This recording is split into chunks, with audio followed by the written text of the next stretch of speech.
Cumprimento a amada Igreja do Avivamento com a graça e a paz do Senhor Jesus.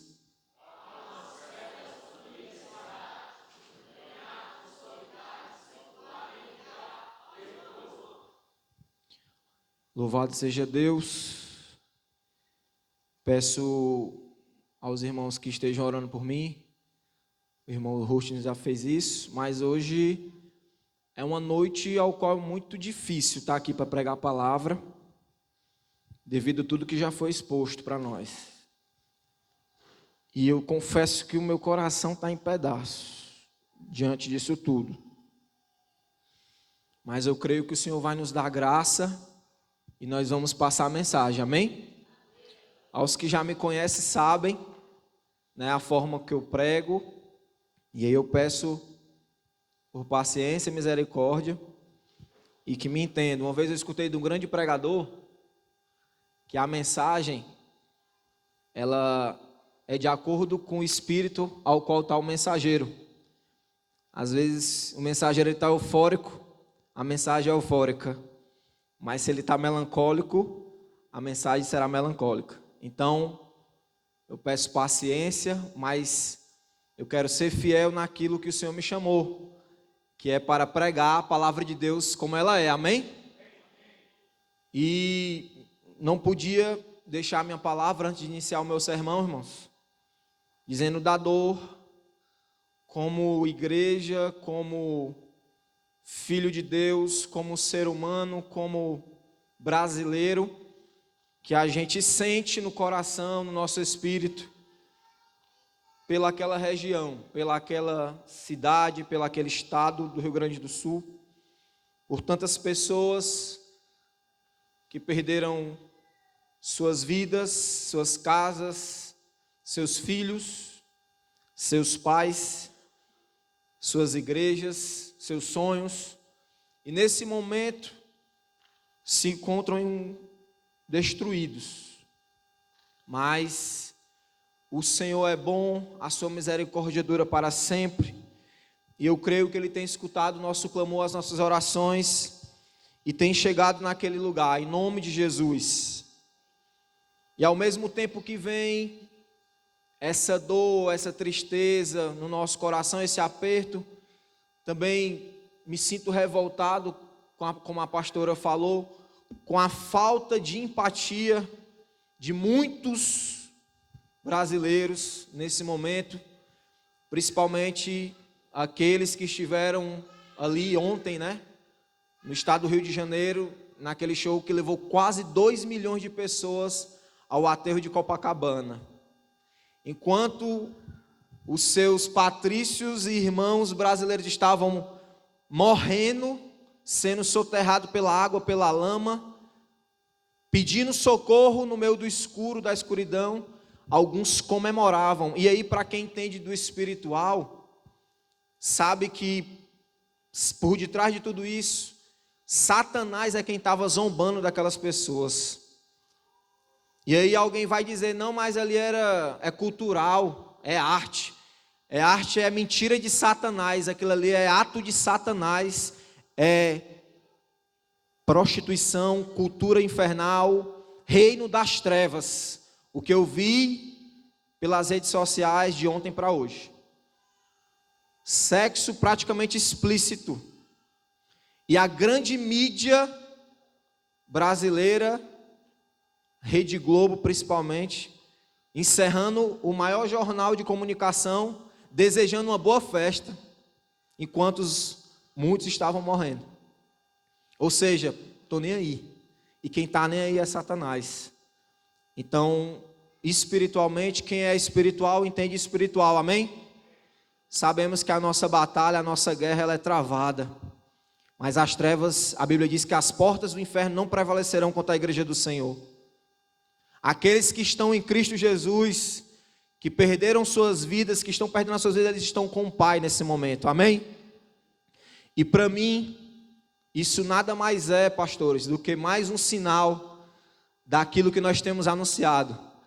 Jesus em breve voltará. Maranata, ora vem, Senhor Jesus. Está próximo a vinda do Filho do Homem. Aquele que tem os ouvidos, ouça o que o Espírito diz à igreja: te prepara, porque o tempo está próximo. Eis que venho sem demora, diz o Senhor. E para mim, no meu espírito, mais uma vez vos digo, que é mais um sinal. A natureza proclama a vinda do Senhor. Pouco tempo atrás foi um terremoto no Nordeste, se eu não me engano, Maceió, Alagoas, não foi? Começo do Acre. E agora, ninguém esperava essa enchente devastadora no sul. Tivemos lá no passado, aquela região é fria, irmãos. Estamos no momento de inverno lá, é frio. Chega a -2, -5. E eu vi hoje vídeos de famílias debaixo d'água dentro das suas casas. Crianças submersas, crianças em cima do sofá, água pegando na geladeira, na metade da geladeira, água gelada. Certamente tem pessoas morrendo nesse momento de frio, por conta da água gelada. Então, como a pastora falou, se o meu coração não se comove, eu não sou crente. Eu não nasci de novo.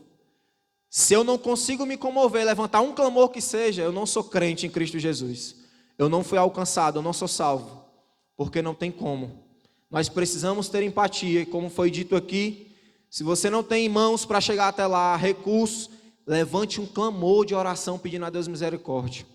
E se você tem recursos, faça a sua oferta a Deus em prol daquelas pessoas. Temos os missionários queridos que estão lá, missionária Carol, missionário Pedro, seu irmão, que estão em missões lá no Rio Grande do Sul, e ele compartilhou o que estão vivendo ali, os relatos, e eles têm sido Jesus. Eu disse para ele: vocês estão sendo Jesus neste lugar, porque ele, junto com as igrejas, com os outros missionários, estão abraçando aquela obra, estão cuidando de pessoas, né? Então estejam em oração pelos irmãos, por toda a igreja que está ali, e peça que o Senhor tenha misericórdia. E também dessas pessoas que não tiveram empatia. Sabe o que a palavra diz? Que nos últimos dias, pela iniquidade se multiplicar, o amor de muitos se esfriará. E eu pude ver naquele show daquela senhora vulgar, né, que veio de outro país fazer um ato satânico no nosso país, e uma atitude promíscua, com outros artistas brasileiros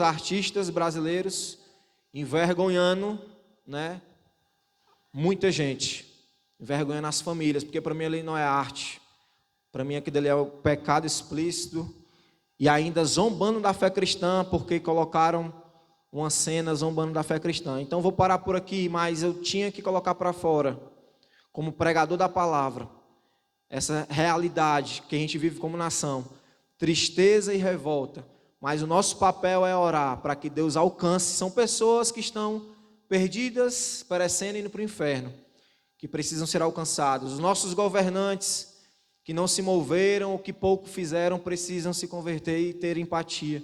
Precisamos orar por essas pessoas e louvar a Deus pela vida de muitos que se levantaram. Teve empresário que levou ali aeronaves igual ou mais aeronaves do que o próprio governo federal. Um empresário, creio que nem crente é, mas comovido, ele foi lá e agiu pelo Espírito. Então vamos agir em nome de Jesus. Amém? Graças a Deus. Abra sua Bíblia, Tiago capítulo 1, versículo 22 a 25.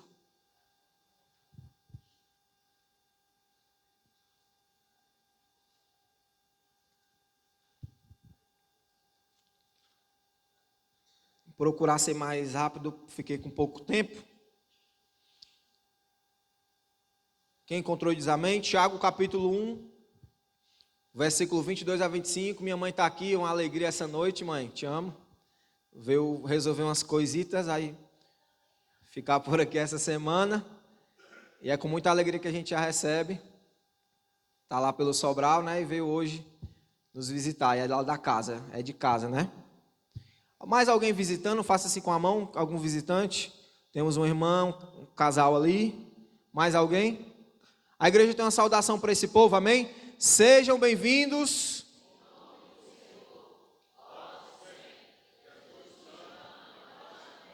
Jesus chama e nós também, voltem sempre. Diz assim a inerrante palavra do Senhor, Tiago, Epístola de Tiago, capítulo 1, versículo 22, muito conhecido esse texto.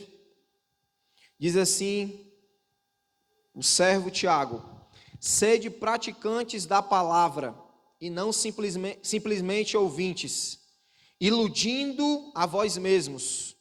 Porquanto, se alguém é ouvinte da palavra e não praticante, é semelhante a um homem que contempla o próprio rosto no espelho, e depois de admirar a si mesmo, sai e logo se esquece da sua aparência.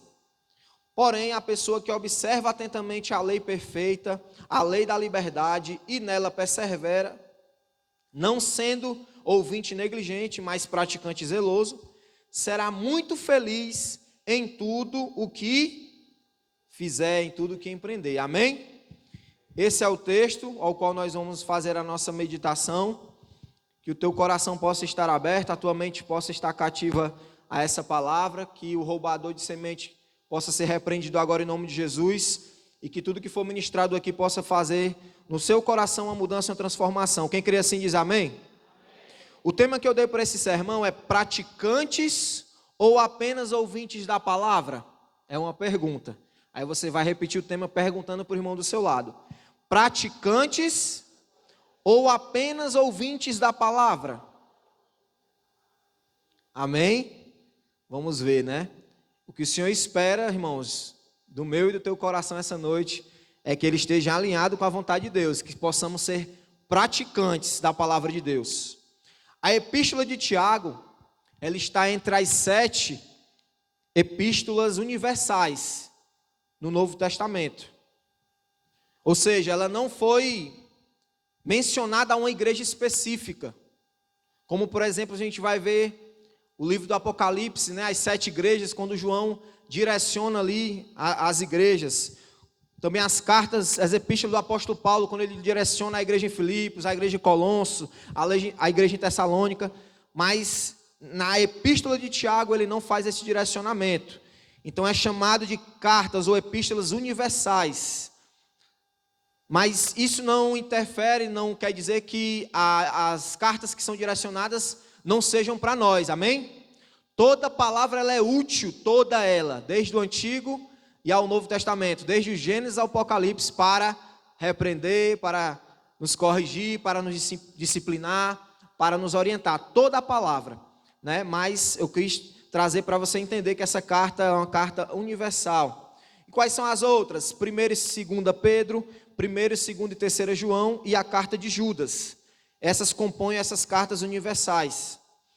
Quando ele escreve no capítulo 1, ele direciona as 12 tribos dispersas. Como um bom judeu que era, né, ele direciona aos irmãos que estavam dispersos. Eles foram dispersados pelo quê? Pela grande perseguição que estavam enfrentando. Essa carta ela foi escrita, uma das cartas mais antigas do Novo Testamento, por volta de 50 anos depois de Cristo. Então, era naquele momento que a igreja vivia perseguição severa. E muitos dos irmãos em Jerusalém tinham sido dispersos para as outras regiões. Então ele escreve as 12 tribos, se referindo às tribos de Israel, que estavam dispersas. E outros termos a gente pode dizer a diáspora, né? Quantos ouviram falar na diáspora? Então, o Tiago aqui, ele direciona a diáspora, as 12 tribos dispersas, aos irmãos espalhados, né? Que estavam espalhados longe de Jerusalém. Quando você vai ler do capítulo 1 em diante, você vai ver o primeiro momento, Tiago preocupado com essa questão da perseguição, da provação que os irmãos estavam enfrentando.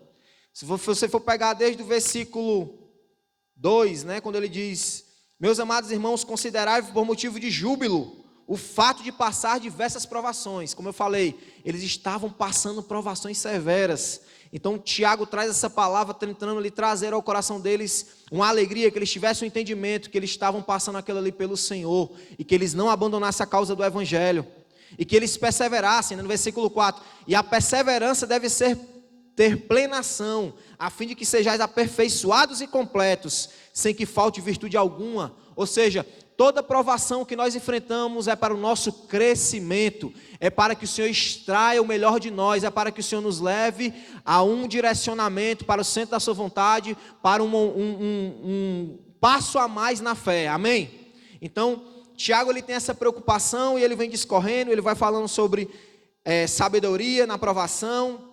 Mas outra coisa que me chama a atenção, que nós vamos abordar, é que além dessa preocupação com a perseguição, que eles deviam ser fiéis nas provações, não abandonando a fé, ele também percebe ali uma religiosidade camuflada. Tiago ele traz ali uma palavra para aqueles irmãos que eles precisavam não apenas ser ouvintes, conhecedores da palavra, do evangelho, mas eles precisavam praticar, Anderson, a palavra de Deus. Eles precisavam pôr em prática aquilo que eles tinham aprendido aos pés dos apóstolos, dos missionários, daqueles que lançaram a boa semente, daqueles seus líderes espirituais que tinham pregado a palavra a eles. E eles, muitos deles, por serem judeus, né, vindo da linha judaizante, da religião judaizante, eles tinham muito essas coisas dos costumes, né, das práticas judaicas. Então eles eram muito religiosos. Mas Tiago percebe que faltava neles a prática da palavra, do evangelho, que eles precisavam ter esse cuidado. Então, quando chegamos no versículo 22, que nós vamos aqui ministrar, ele vai falar sobre isso. Amém? O autor da carta de Tiago, ele vivia num contexto de muita religiosidade do povo judeu, porém uma religiosidade mal direcionada, encharcada de hipocrisia. Se lermos outros textos da carta, iremos compreender melhor a preocupação do autor. Por exemplo, na carta de Tiago ele vai falar sobre a fé sem obras. Ele chama de quê? Morta. A fé sem obras é morta. Então não adianta você ter fé se você não praticar, se você não tiver obras. E que obras são essas? Obras de arrependimento, obras que glorifiquem a Deus, uma vida prática do evangelho. Então, se não tiver obras, se eu não me comover com o que perece, com o que padece, se eu não me comover com os que choram, se eu não agir no Senhor em prol dessas vidas, eu não estou praticando a palavra de Deus. A minha fé, ela é morta. E por aí vai. Então, aqui ele tem essa outra preocupação. Ele pede sabedoria a Deus. E ele orienta para que os irmãos peçam sabedoria, porque Deus dá sabedoria gratuitamente. Deus, inclusive ele usa a expressão que ele não passa na cara. A gente pode pedir, que ele não vai dizer assim, tu me pediu ontem, tu já me pediu ontem para não cair, agora tu está me pedindo de novo. Pode pedir, porque ele dá gratuitamente. A vontade de Deus é que nós sejamos fortalecidos no seu poder. Então podemos pedir a ele sabedoria para enfrentarmos todas as coisas que enfrentamos na vida. Ele vai falar também do bom uso da língua. Ele fala que a língua, se não controlarmos a língua, que para eles, para os judeus, era que eles entendiam de um menor órgão do corpo humano, eles não conseguiriam controlar todo o resto. Então ele falava sobre esse domínio da língua, que a gente precisa saber frear a língua, ter o bom uso da língua. E dentre outros assuntos, ele discorre toda a carta, né? Então uma carta muito prática. E ele vai percebendo que o conhecimento da palavra não faltava. Eles conheciam a lei, eles conheciam a Torá, eles conheciam o evangelho, eles conheciam a história de Jesus. Afinal, Jesus esteve ali com muitos deles, né? Mas pouca prática, pouca vida, pouca coerência, irmão Assis. Era aquilo de dizer que mas a vida não demonstrava que era. E aí, quem é esse Tiago da carta, né? Dessa epístola que nós falamos? A título de conhecimento, nós vamos trazer alguns Tiagos que a Bíblia menciona. Tem aí no mínimo 6, mas eu vou trazer aqui alguns para que os irmãos possam saber quem era o Tiago da epístola, né? A Bíblia vai falar em Marcos 15:40, vai nos mostrar um Tiago que apelidado de o menor, né? Isto é, o mais baixo em termos de estatura física ou o mais jovem. Esse Tiago, o menor, ele era filho de Maria e irmão de José. Não há muitos relatos sobre ele, mas em Marcos capítulo 15, versículo 40, eles vão lá. Se você puder colocar no texto, me ajuda. Eles vão lá conferir, né, a Jesus ressurreto, e aí Marcos faz essa escrita, lembrando dele, né? Estava ele, a sua mãe, Maria e o seu irmão, que foram junto também com Salomé lá visitar Jesus. Outro Tiago que a Bíblia menciona é o Tiago apóstolo, que era filho de Alfeu. Não confunda com o irmão de João, porque tinham 2 Tiagos, amém? Então a Bíblia vai fazer menção em Mateus capítulo 10, versículo 1 a 4, Marcos 3, 13 a 19, Lucas 6, 12 e Atos 1, 12 a 14. Ele era o filho de Alfeu, um outro Tiago. Outro Tiago que a Bíblia menciona, em Lucas 6,16, é o Tiago pai de Judas, mas esse Judas não foi o que traiu Jesus. Outro Tiago, esse mais conhecido, mais famoso, né, podemos dizer, que aí você pode já linkar esse aí, foi o cara. Foi ele que escreveu essa epístola. É o Tiago, irmão de João, que a Bíblia vai mostrar muitas vezes eles aparecendo, irmão Castelo. Pedro, Tiago e João. Quem subiu para orar com Jesus no monte? Pedro, Tiago e João. Quem apareceu no monte da transfiguração? Pedro, Tiago e João. Então eles estavam muito juntos, né? Tiago com seu irmão João e o apóstolo Pedro. No caso aqui, o Tiago, irmão do João, eles eram ambos filhos de Zebedeu. Ambos se tornaram apóstolos, né? Como Mateus 4, 21, Lucas 6, 14. Este último Tiago, irmão de João, sofreu martírio. Então aqui é descartado que seria ele, porque logo no início da perseguição da igreja ele foi morto, né? Preso e decapitado, foi morto. Então a carta foi escrita em média 50 anos depois, então não foi o Tiago, irmão de João, ele sofreu martírio, né? Um dos primeiros apóstolos que morreram, se não o primeiro, né?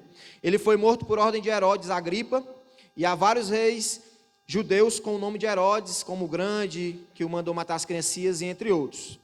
E aí eu citei alguns, né? E aí a gente vai chegar aqui no nosso autor da carta, e vamos conhecer quem ele é, né? Rapaz, você citou aí vários, não é nenhum desses, não. Quem era o autor da carta da Epístola de Tiago? Esse aqui, ele era irmão de Jesus, irmão do Senhor. E é interessante como ele se apresenta, né? Na sua carta, versículo 1, Tiago, servo de Deus e do Senhor Jesus Cristo. Isso é lindo, essa expressão, porque talvez se fosse eu, você nós diríamos, né? Irmão de Jesus, ele é meu irmão, ei, eu sou irmão do homem, mas não, servo de Deus, servo do Senhor Jesus Cristo, as 12 tribos dispersas entre as nações, saudações. Ele era o irmão do amado Senhor Jesus Cristo. Temos uma citação onde aparece um Tiago como sendo irmão de Jesus. Vejamos, né? Mateus 13, 55. Eu quero que a igreja acompanhe.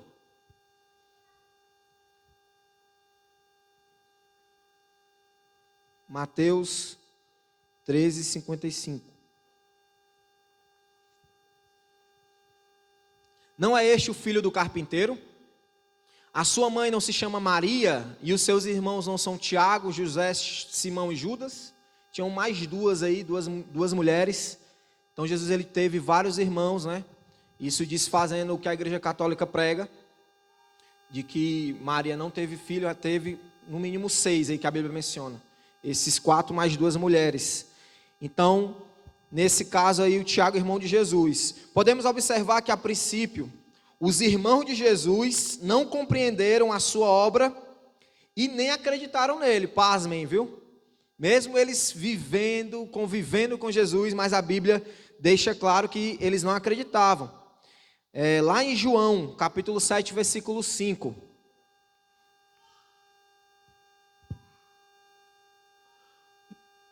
João 7, 5. Os seus irmãos disseram isso porque não criam nele. Os próprios irmãos, no caso Tiago, ainda se converteria, porque ele não era convertido, ele não era crente ainda, né? Esse autor da carta aqui. Depois foi visto por Tiago, mais tarde por todos os apóstolos. 1 Coríntios 15, 7. Bota aí, varão.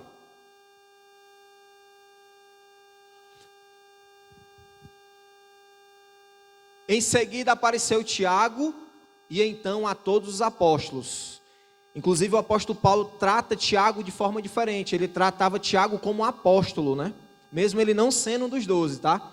Mas ele tem uma importância, a gente vai ver que no capítulo 15 de Atos, ele participa de um concílio importantíssimo, que ele lidera o concílio. Ele é como se fosse um pastor da igreja em Jerusalém. Então ele se converteu, né? Aquele que não cria, agora era um grande pastor, pregador do evangelho. Jesus faz assim, amém, irmãos? Glória a Deus, né? Esse Tiago, irmão de Jesus, tornou-se líder, um grande líder em Jerusalém. Ele é citado liderando esse concílio, como eu falei em Atos 15, para resolver questões polêmicas da igreja. Ele também é o autor dessa carta. Agora convertido, Tiago tem uma grande missão entre seu povo e aqueles que se achegavam, né? Porque a igreja ela crescia, da mesma forma que era perseguida, que morriam muitos cristãos, mas a igreja crescia muito. E qual era a missão do nosso querido irmão Tiago, servo do Senhor? Tornar real a verdadeira fé cristã na vida dos seguidores de Jesus. Ou seja, não era agora simplesmente se tornar membro de uma igreja, irmã Fernanda. Não era agora simplesmente colocar uma Bíblia debaixo do braço e vir para os cultos dia de domingo. Mas era necessário viver a fé cristã na prática. Então Tiago tinha essa missão, essa tarefa, né? Muito preciosa, muito valiosa, que era colocado sobre os seus ombros. Afinal, praticar a palavra de Deus, ainda hoje nos traz muitos riscos, muitos medos, renúncias, percas, tantas coisas que poderíamos aproveitar, mas pela prática da palavra, nós perdemos. Graças a Deus por isso, porque a prática da palavra, ela nos afasta, irmãos, do mundo, ela nos afasta da morte, da perdição e do inferno. A prática da palavra, ela nos lava, nos regenera e nos transforma, dia após dia, em verdadeiros cristãos. Essa é a atuação da prática da palavra, e Tiago sabia disso. Isso torna ainda mais um desafio para cada crente, mas quando olhamos para aquilo que nos aguarda, aleluia, após tudo isso, os tesouros que nos esperam nos céus, de fato não temos outra escolha a fazer, a não ser praticar a palavra de Deus, praticar o evangelho, praticar aquilo que nos foi ensinado. Não nos resta outra coisa. E assim como Tiago, nós, irmãos, líderes, pastores e amigos que aqui estão, devemos pregar a palavra de Deus, devemos anunciar o evangelho. E entrando agora no texto, vamos ver nessa porção das Escrituras alguns ensinamentos que nos ajudarão a compreender melhor essa realidade. Quantos estão comigo? Diga amém. Não durma e não se preocupe com o horário, vai ser rápido. Amém? Já acabou o glória, foi? Os irmãos já estão preocupados, é? Tem fantástico hoje não, viu, irmãos? Aleluia. Vamos com a Bíblia para cá. Glória a Deus. Primeiro ensinamento: o auto-engano em não praticarmos a palavra. Agora vai começar a pancada, viu? Versículo 22, deixa a Bíblia aberta aí. Primeiro ensinamento, irmão Ricardo: o auto-engano em não praticarmos a palavra de Deus. Versículo 22, sede praticantes da palavra e não simplesmente ouvintes, iludindo a vós mesmos. Vamos lá. Primeira coisa que a gente vê aqui, nessa preocupação do servo Tiago, é que nós deveríamos nos tornar praticantes. Detalhe, ele estava escrevendo a igreja da diáspora, ou seja, os crentes que foram espalhados pela perseguição. Não era para os mundanos, para os ímpios que precisavam se converter. Ele estava dizendo, pastor Bosco, para os crentes praticarem a palavra. Ou seja, os crentes não estavam praticando a palavra. Porque às vezes, irmãos, a gente se confunde na prática da palavra. Às vezes a gente pensa que vir apenas ao culto no domingo é praticar a palavra. Botar uma boa roupa, pegar a Bíblia e vir cultuar a Deus, esses louvores maravilhosos, é praticar a palavra. Eu digo a você que isso é muito fácil. Se fosse praticar a palavra isso, aleluia, eu acho que muita gente, mais do que os que vão ser salvos seriam, né? Muito mais, porque é muito simples vir ao culto. É maravilhoso e muito fácil, dia de segunda-feira, chegar, tomar um banho e ir para a célula. É maravilhoso no acampamento, ao invés de eu ir para o carnaval, ficar assistindo televisão em casa, eu ir lá para os irmãos, para o colégio pleno, brincar de bola, me divertir, trocar, jogar conversa fora, ter uma comunhão, escutar uma boa palavra. É maravilhoso, isso é muito bom, é fácil demais. Mas, aí vem, viu, irmãos? Praticar a palavra, aí é outra história. Obedecer a Deus, aí é outra conversa. Vai muito mais além do que isso. Praticar a palavra, irmãos, requer de nós sacrifício, morte e renúncia. O próprio Senhor Jesus disse assim: aquele que quiser vir após mim, negue-se a si, tome a sua cruz e siga-me. Praticar a palavra é renúncia, Letícias. É abrir mão da minha vontade, da minha carnalidade. Muitas das vezes é abrir mão de um namoro que é impuro, do sexo fora do casamento, antes do casamento. É abrir mão do engano, da mentira. Eu me lembrei como quando eu me converti, um dos primeiros textos que eu li foi Apocalipse capítulo 22. E ficarão de fora os mentirosos. Menino, quando eu li aquilo eu me tremi, lá no começo da fé. Porque eu me lembro que eu mentia muito para minha mãe. Eu dizia que ia para um canto, quando da fé eu estava lá no estádio, na Nassaramor. E a coitada pensando que eu estava com alguém, na casa de alguém. Mas era mentira, era um engano. E quando eu me converto, Senhor, vai para o inferno mentiroso. Então não posso mentir mais, irmã Fátima. Nós não podemos mentir mais, irmãos, amém? A prática nos leva a falarmos a verdade. Até porque o pai da mentira é Satanás. E Jesus é o caminho e a vida. Ele é a verdade. Então, como cristão, como um praticante da palavra, eu não posso viver uma vida de mentira. E muitos, mesmo dentro da igreja, continuam vivendo uma vida de mentira. Outra coisa que eu aprendi, que também aqueles que não perdoam, que vivem em contenda, em discórdia, em inimizade, também não entrarão no reino de Deus. E aí eu me lembro, irmão Hermes, que eu tinha um bocado de inimigo no mundo. Que o inimigo me fez brigar e discutir, confusão.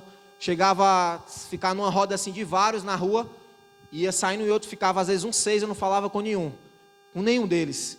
Porque Satanás já tinha armado ali, já tinham dado na minha cara, já tinha dado na cara de gente, então era uma coisa terrível. E aí eu me converto. E eu vi na Bíblia que aqueles que não perdoam não vão herdar o reino de Deus, que aqueles que não liberam perdão, que eu preciso amar os meus inimigos. Foi o que eu fiz, pedi muita graça a Deus em oração, jejum, choro, e fui de um a um. Me perdoe em nome de Jesus. Me perdoe em nome de Jesus. Me perdoe em nome de Jesus. O que é que esse cara está fazendo? O que é que está acontecendo? Meu irmão, estou servindo a Deus, eu quero uma nova vida, e eu declaro bênção sobre a tua vida. Quer conhecer lá a igreja? Pois vemos cultuar a Deus a dia de domingo, 6 horas ali lá na praça. Primeira célula eu me lembro que eu convidei todos eles. Primeira célula ali na mãe, quando morava na Henrique Altran, onde mora hoje a irmã Silvanete. Cadê a Silvanete? Naquela casa mesmo. Primeira célula, dia 23 de março de 2009. Eu me lembro que eu chamei todos eles e botei o filme Paixão de Cristo. Muitos daqueles tinham dado na minha cara, eu tinha dado na cara deles, era tudo inimigo meu. Mas para a honra e glória do Senhor, eles ouviram o evangelho naquela noite. Muitos deles, no decorrer da caminhada, vieram para a igreja, confessaram Jesus. Outros estão em outras igrejas, outros foram para o mundo, se afastaram. Mas a palavra de Deus foi pregada. Porque o testemunho, ele arrasta, irmãos. Quando nós pregamos, nós vivemos a palavra, as pessoas veem, olha o que Jesus fez na vida dele, olha o que Jesus fez na vida dela. Agora, se eu vivo uma vida mentirosa, me enganando o tempo todo, só vir na igreja, as pessoas fazem zombar da gente, as pessoas fazem escarnecer da gente. Você está envergonhando o nome do Senhor, você está envergonhando o evangelho, a palavra de Deus. Então o Senhor te chama nessa noite para a prática da palavra de Deus. Eu posso ouvir um amém? Para a prática da palavra de Deus, precisamos tornarmos praticantes. Eu me lembrei, uma vez eu evangelizando na praça. Quem gosta de evangelizar passa muito por isso, viu, Miguel? E aí eu comecei a evangelizar, era um senhor. Aí ao invés de eu evangelizar ele me falava tanto que eu tive que parar e ele começou a querer me evangelizar. Não, mas eu conheço a palavra e a Bíblia diz isso e isso, e citava o texto, isso e isso. Só que eu já estava vendo que ele estava em trevas, né? Mas eu me calei, pedi a Deus sabedoria, e ele fala, né? Quando Ofélio puxa o cigarro, acende o cigarro. Meu Deus do céu, Senhor, como é que eu começo agora? O que eu vou fazer?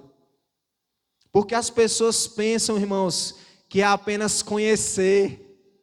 Pensam que vão para o céu porque conhecem os textos, os versículos, as passagens, os pregadores, o nome das denominações, mas não é isso que leva para o céu, é a prática da palavra de Deus. E ali eu tive que pedir muita graça a Deus, mas ele saiu com a palavra e com confronto, que ele precisava se converter e voltar ao Senhor. Então muitas das vezes a gente está aqui pensando que sabe de tudo.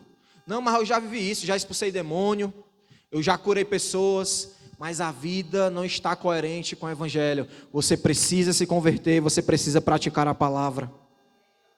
Aleluia. Outra coisa que ele diz aqui, tornai-vos praticantes e não apenas ouvintes. O que é que eu vejo? Muitos têm se tornado os mestres do ouvir. Muitos. É programação, estou dentro. Célula, escola bíblica, o primeiro a sentar. Culto do domingo, estou dentro, vou. Mensagem, vou. Muitas das vezes a gente está disposto a ouvir. Isso é ruim? Não. É maravilhoso. Apocalipse capítulo 1, versículo 3. Bem-aventurados que leem, os que ouvem. Mas ele diz também os que guardam. Não é apenas ler ou ouvir, eu preciso guardar a palavra. Guardar é praticar. Praticar a palavra.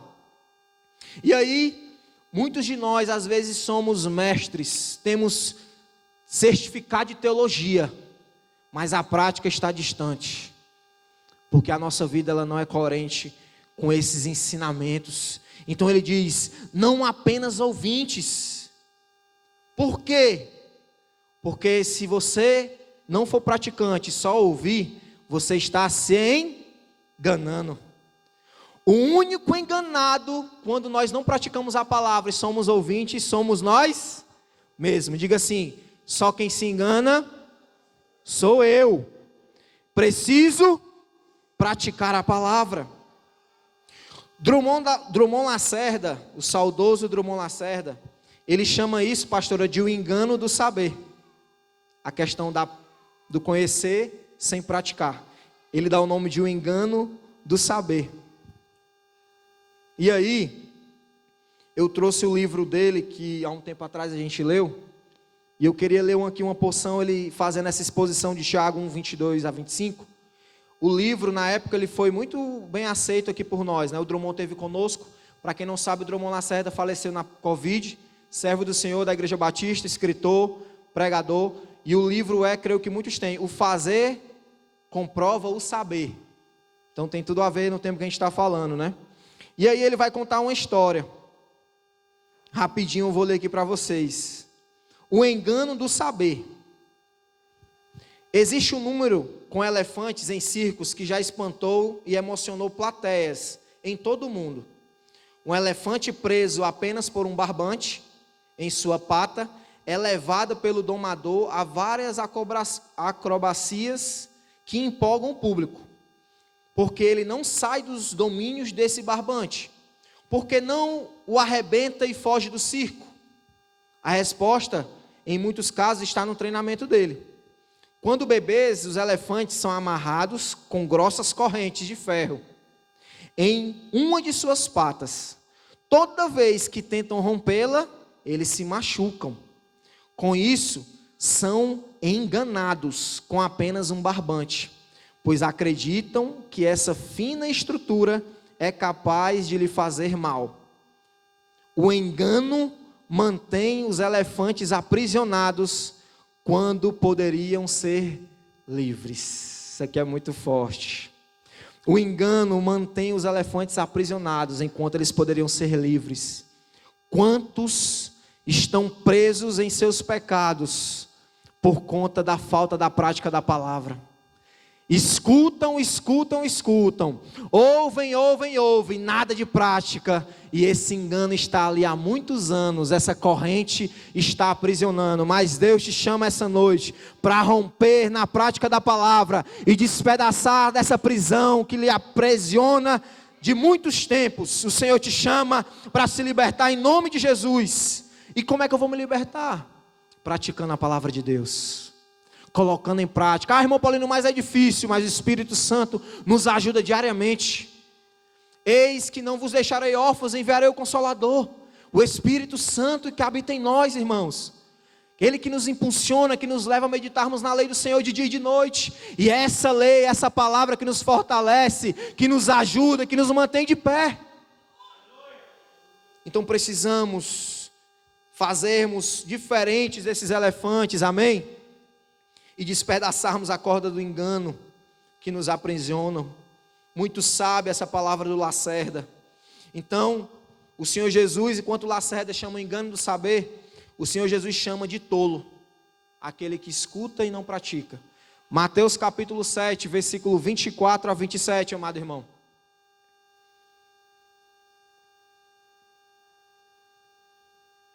Portanto, quem ouve estas minhas palavras e as pratica, é como um homem prudente, que construiu a sua casa sobre a rocha.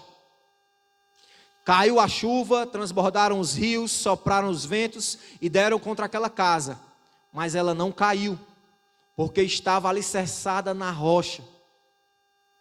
No entanto, quem ouve essas minhas palavras e não as pratica, é como um homem insensato, em outras traduções, o homem tolo, que construiu a sua casa sobre a areia. E o que é que aconteceu? Caiu a chuva, transbordaram os rios, sopraram os ventos e deram contra aquela casa. Ela caiu e foi grande a sua queda. Jesus chama de tolo. Quando nós ouvimos a palavra e não praticamos, nós estamos nos enganando. E Jesus, ele quer nos tirar desse engano. Aquele que está me ouvindo nessa noite, não fique chateado com o pregador, não fique magoadinho comigo, mas receba essa palavra no seu coração. Se você se enquadra com essa palavra, está dentro da igreja, mas não pratica a palavra, ou veio aqui pela primeira vez e reconhece a sua situação de pecador, que precisa viver essa prática da palavra, é noite de arrependimento para você. O Senhor Jesus te chama para viver uma novidade de vida, uma vida de prática à palavra de Deus e ao Evangelho de Jesus Cristo. Outro ensinamento que nós vemos aqui, no versículo 23 e 24, é a crise de identidade quando não praticamos a palavra. Então acontece uma crise de identidade, porque como eu falei, o irmão ou a irmã diz que é crente, mas a sua vida não mostra que ele é crente, que ela é crente. Então essa crise de identidade, versículo 23, portanto, se alguém é ouvinte da palavra e não praticante, é semelhante a um homem que contempla o próprio rosto no espelho, e depois de admirar-se a si mesmo, sai e logo se esquece da sua aparência. Amém? Ele usa aqui uma metáfora do espelho, e a gente vai entender melhor o que é que ele estava querendo dizer, né? Mas a gente vê notoriamente que existe uma crise de identidade. Quando nós entregamos a nossa vida ao Senhor Jesus, nós recebemos um novo RG, que agora é registrado lá no céu, lá na glória. José Paulino de Matos, filho de Jesus. Então, como o apóstolo Paulo diz, assim que se alguém está em Cristo, nova criatura as coisas velhas se passaram, e eis que tudo se fez novo. A identidade agora é outra, o RG agora é outro, as práticas agora são outras. Se eu mentia, não minto mais. Se eu roubava, eu não roubo mais. Se eu adulterava, eu não adultero mais. Porque a prática da palavra, ela transformou a minha vida. O evangelho chegou e eu me enxerguei nesse espelho, que agora não vivo mais eu, mas Cristo vive em mim. Essa é a identidade. Só que ele diz aqui, percebam comigo, que o cidadão, do versículo 23 e 24 da carta, ele só olha e admira o espelho. Só que depois ele sai e logo se esquece de quem ele é. E logo se esquece de quem ele é. O que é isso? O que é o espelho, né? Qual é essa resposta? O que significa contemplar o rosto no espelho? Pergunte comigo. O que significa contemplar o rosto no espelho? Resposta: é apenas ouvir. É apenas ouvir a palavra. Aquele que só contempla o rosto no espelho é aquele que apenas escuta, mas não pratica. O espelho aqui, irmãos, é a palavra de Deus, amém? A metáfora que ele está dizendo, quando aquele homem olhou para o espelho, espiritualmente falando, ele olhou para a palavra. Aí o que é que acontece, né? O Augusto Nicodemos, ele usando a alusão desse texto, ele vai dizer assim: quem é que de nós aqui, quando acorda de manhã, temos a primeira experiência com o espelho? Ou não é assim? Todo mundo acorda, já vai botando a roupa para ir para o trabalho, tomando café e vai embora. Não, né? Todo mundo vai logo para o banheiro, não é verdade? E vai para frente do espelho. Se não tiver o espelho no banheiro, tem no quarto, em algum canto da casa. Mas você vai ver. Quem é casado já vai se ajeitando ali para a primeira pessoa que você vai ver, que é a sua esposa, ou o seu esposo. Então a gente tem esse primeiro contato. O que a gente vai contemplar lá? Um rosto todo bagunçado, é ou não é, Neno? O cabelo, quem tem, né, que eu não tenho, assanhado, cheio de remela nos olhos, todo sujo, todo bagunçado. E aí o que a gente faz? Lava o rosto. Vai tomar um banhozinho, vai se ajeitar, vai botar uma roupa, se perfumar, para depois sair de casa. Então, o espelho ali, né, na analogia, o Nicodemos quer dizer que ninguém sai de casa olhando para o espelho da mesma forma que estava. Mas o espelho, ele nos leva a nós nos organizarmos, nos limparmos. Quem está entendendo aí? Nos ajeitarmos, nos prepararmos. E o que é que a palavra faz? Nos santifica. O que é que a palavra faz? Nos regenera. O que é que a palavra faz? Nos limpa. O que é que a palavra faz? Nos transforma. O que é que a palavra faz? Nos salva. Esse é o espelho da palavra. Quando nós nos colocamos diante da palavra. Só que aqui, o querido cidadão aqui, ele só olhou e logo se esqueceu. Ele não praticou, ele apenas ouviu. O problema é sair da frente do espelho, viu, Felipe? O problema de muitos é que até se olham no espelho, começam a caminhada cristã, começam a buscar se organizar, mas aí logo se esquecem de quem são e começam a viver uma vida que não é praticar a palavra de Deus, mas sim a própria carnalidade, a própria vontade. Quantos estão entendendo aí? Graças a Deus, você precisa entender que essa palavra tem que chegar no seu coração. Então, esse é o grande problema. Nós muitas vezes nos esquecemos de quem somos agora, né? Nossa identidade é espiritual, somos servos de Deus. Mas nós muitas vezes se esquecemos, colocamos a palavra de lado e julgamos não precisarmos mais de reparo nenhum. Deixa que da minha vida eu vivo vivo do jeito que eu quiser, estou muito novo, vou curtir, vou lá para o mundo mesmo, depois eu volto para a igreja, viver essa vida difícil que é o evangelho, levar minha cruz agora não, só depois quando eu estiver velho. Muitos pensam assim e continuam no auto-engano. Isso é o não praticar a palavra de Deus. Versículo 24, ele vai dizer: e depois de admirar-se a si mesmo, sai logo e se esquece da sua aparência. Muitos estão desarrumados, sujos e feios, pela falta da prática da palavra.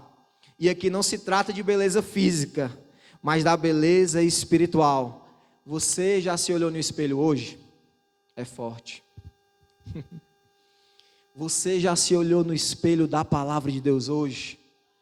Se o Senhor Jesus voltasse agora, você estaria preparado? A sua vida está organizada? Ou o pecado tem sujado as tuas vestes? Apocalipse diz: bem-aventurado aqueles que lavam as suas vestes no sangue do Cordeiro. Precisamos estar com as vestes limpas, precisamos estar com a cara limpa, precisamos estar com a nossa vida diante de Deus consertada no altar, para que possamos estarmos com Ele para sempre, naquele grande dia, sermos chamados pelo nosso nome. Vem cá, filho amado, filha amada, para o reino que vos está preparado desde a fundação dos séculos. Se olhe no espelho. E para finalizar, lindamente aqui, né? Versículo 25, eu aprendo mais um ensinamento fantástico, que a felicidade, existe felicidade em praticar a palavra de Deus. Versículo 25, porém a pessoa que observa atentamente a lei perfeita, a lei da liberdade, e nela persevera, não sendo ouvinte negligente, mas praticante zeloso, será muito ou pouco, muito feliz em tudo o que empreender. Quer ser próspero? Quer ser feliz? Quer ter um casamento abençoado? Quer ter uma família abençoada? Quer viver de acordo com a vontade de Deus? Pratique a palavra de Deus. Viva a palavra de Deus como ela é. Viva o que você prega. Viva a palavra de Deus. Pratique aquilo que você tem aprendido todos os dias. Ao ler a palavra, venha à casa do Senhor. Coloque em prática, mesmo que seja difícil. Mesmo que você tenha que renunciar a muitas coisas, abrir mão de muitas coisas, mas isso sim vai lhe trazer felicidade. Quais são os requisitos? Primeiro, versículo 25, ele diz: observar atentamente a lei perfeita. O que é observar, irmãos? Guardar, praticar. Foi o que o Senhor Jesus disse: se me amardes, guardarei os meus mandamentos. E que é os mandamentos? A lei perfeita. Quantos querem que a palavra do Senhor é perfeita? Que o caminho do Senhor é perfeito? A palavra é perfeita, o caminho do Senhor é perfeito. Então atente, pratique a lei perfeita. Ele coloca aqui, irmãos, como perfeição os caminhos do Senhor, a palavra do Senhor. E por que nós teimamos em olhar para outro caminho, o caminho da imperfeição? Porque a nossa carne está vivíssima, mas ela precisa morrer, irmão Guilmo. Ela precisa sucumbir para que possamos viver no reino de Deus, segundo a vontade de Deus para a nossa vida. Glória a Deus. Ele também chama de lei da liberdade. A lei perfeita e lei da liberdade. Se eu pudesse, pastor Bosco, eu colocaria aqui um link, o resumo da sua pregação, domingo passado, quando fala da lei da liberdade, que o pastor Bosco pregou muito bem. E ele falava sobre a prisão, né, espiritual daqueles que são escravizados pelo pecado. Ele até chamou de senzala. Muitos estão numa grande senzala, numa prisão terrível de pecado, estão presos. E aí você diz assim: mas servir a Deus é muita prisão, não posso fazer isso e aquilo. Mentira de Satanás. Prisão é você viver o engano da não prática da palavra de Deus. Isso é prisão. Quando você vive a palavra de Deus, você é livre para servir a Deus, para viver, para ser feliz. Amém? Isso é liberdade. Ser preso é não praticar a palavra de Deus. Então ele chama da lei da liberdade. João 8,32. Conhecereis a verdade vos libertará. Está precisando ser liberto? Pratique a palavra, conheça a palavra. Se o Filho vos libertar, verdadeiramente sereis livres. Jesus está aqui para te libertar, amém? Outro requisito, ele diz que esses felizes, eles perseveram na lei. Não é apenas começar, irmã Marcilene, mas é permanecer, irmão Gilmar. É permanecer na fé, é perseverar na palavra. É nos dias bons louvar a Deus, nos dias ruins louvar a Deus também. É permanecer na caminhada com Cristo até a velhice, até o final da sua vida. Não vai adiantar de nada você viver uma vida toda dentro da igreja, né, vivendo, praticando, e aí nos momentos finais, nas retas finais, você sair da igreja e viver o mundo. É perseverar, é permanecer. Ele também vai falar que o homem feliz não é um ouvinte negligente. E o que é negligente? Falta de cuidado, desleixo, desatenção, sabe? Muitas das vezes o pregador está aqui falando e você está pensando lá em outra coisa, você está no celular, você está nem aí, está tratando a palavra de Deus, que é pérola, como desleixo, como desatenção, como falta de cuidado. Por isso que muitas vezes a sua vida ela permanece como está, em pecado. Você precisa ouvir para você poder praticar. Como é que você vai praticar o que não escuta? Então é o combo: ouvir e praticar, conhecer e obedecer. E ele também vai falar da prática zelosa, em algumas traduções fervorosa. Você vai ter zelo na palavra de Deus. Ao invés de negligente, você vai ser diligente, cuidadoso, constante. Amém? E outra coisa, para finalizar, né, ele vai dizer: além de vivermos tudo isso, nós nos tornaremos felizes. Fique de pé no seu lugar. Aleluia. Salmo 1. Vamos ver que o homem feliz, segundo a palavra de Deus. Aleluia.